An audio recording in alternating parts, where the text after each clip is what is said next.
Hi everyone, today we're going to look at how we can link files out of our Teams file section or from SharePoint, and how we can then put that as a link to that file either in an email or in OneNote. So last time we looked at how we can get our files out of OneNote. So we looked at sort of mass file migration out of OneNote into a file structure.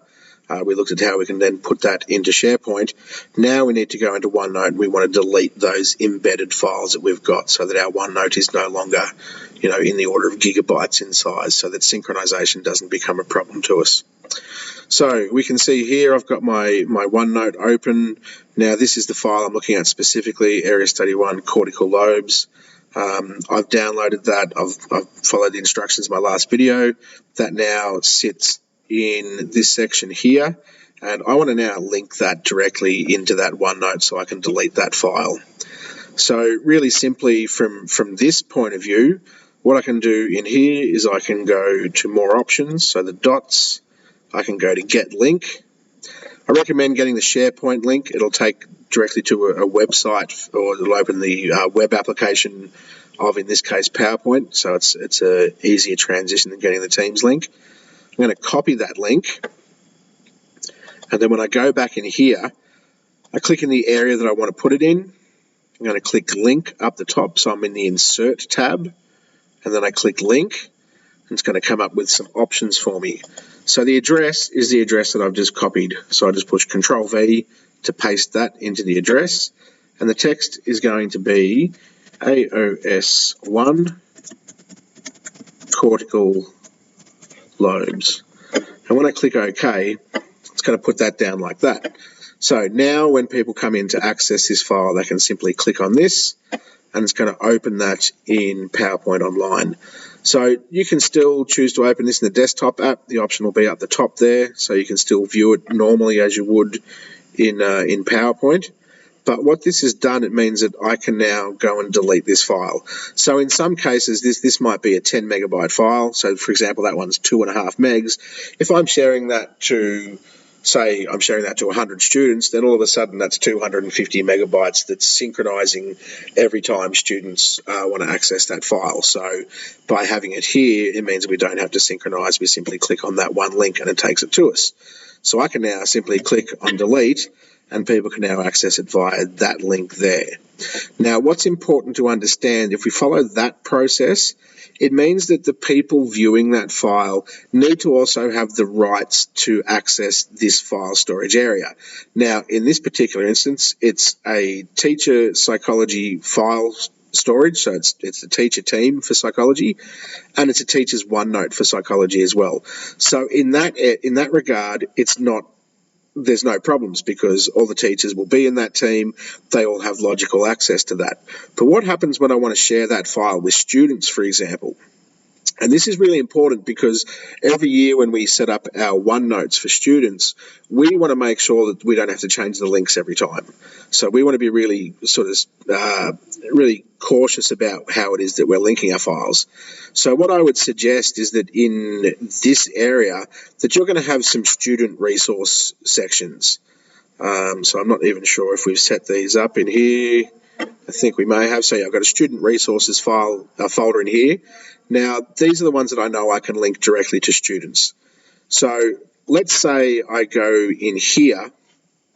Okay, there's nothing in there. So let me go back one step to Year 12 Psych, and I'll just use this same one as example. So this is still sitting in a teacher's area. I can't just give this link to students because they don't have the right permission to access this file. So there is a nice, easy way around that though. So I'm going to open this whole folder in SharePoint. So I click on that button up there. Takes me through to SharePoint. So you can see here, this is the file I want to link.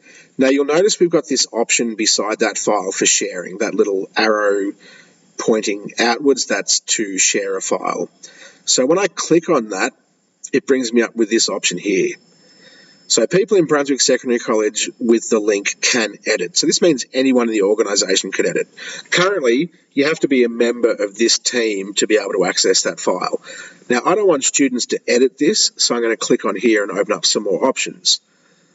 So we can see here people with existing access, so that would be people who are in that team already. Specific people will let me add people individually, but I want this to go to students who don't have existing access because they're not in this team, and I don't want to add them individually. So I'm selecting this one, but I'm going to untick the allow editing.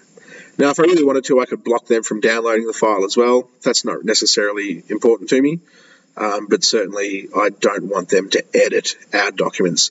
So by selecting this, it means I can take something that's from an area that they couldn't ordinarily access, and I give them access to that file and only that file. So a student wouldn't be able to take this link and then go and access all the teacher resources there. We're simply saying that this one particular link is going to give them access to that one particular resource. So being that I've turned off allow editing, I click apply, and that looks much better. That's what we want, can view. And now I'm just going to click on copy link. Okay, so then it gives me the link. I copy that.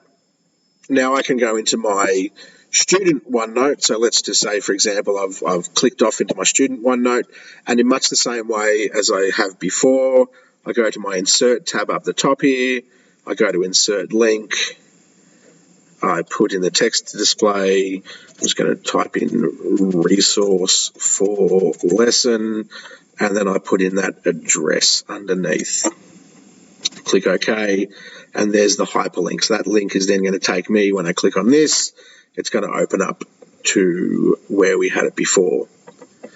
So the interesting thing about that is, or the advantage of doing it this way, is it simply means that we don't have to have all these files in a separate area that students have access to in order to be able to grant them access to the individual file. So as we go through our OneNotes, that's the process we want to follow. If it's a student resource but it's sitting in a teacher's area or a teacher's team, we need to make sure that we're getting the link that's accessible for students. If it's a resource for teachers and it's stored in a teacher's area, as was the case with this file, then it doesn't really matter what we choose to do. We can link it directly as we did. That's a slightly quicker process. Now, it sounds like it's complex, but it's really good that we have these layers to security within Teams and SharePoint. So while it's an extra step just to select that non-editable link, it does certainly mean that we maintain security over the files that we have. So rest assured, students will not be able to access your entire file structure. They are literally just accessing that one file, in which case it was this file here, and we just used that share option. So that's how we want to get about sharing our links and our files through SharePoint and Teams. That same link option exists in all sorts of areas in the Microsoft ecosystem. So you can certainly use that in Outlook. You can use it in Word and other areas as well.